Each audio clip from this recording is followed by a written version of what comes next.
Submitting documents to TikTok for account approval is a straightforward process. Follow these steps to ensure your submission is successful. Step 1. Prepare your documents. Gather all necessary documents required for account verification. This may include identification, business licenses, or other relevant paperwork. Ensure that the documents are clear and legible. Step 2. Access your TikTok account. Log into your TikTok account using your credentials. If you do not have an account, you will need to create one before you can submit documents for approval. Step 3. Navigate to account settings.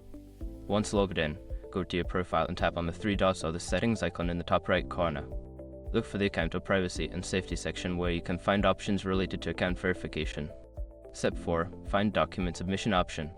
In account settings, locate the option for document submission or account verification. This may be under a section labeled verification or submit documents. Click on it to proceed. Step 5. Upload your documents. Follow the prompts to upload your prepared documents. Make sure to double check that you have selected the correct files and that they meet TikTok's requirements. After uploading, submit your documents for review.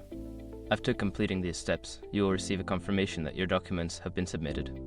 Keep an eye on your notifications for any updates regarding your account approval.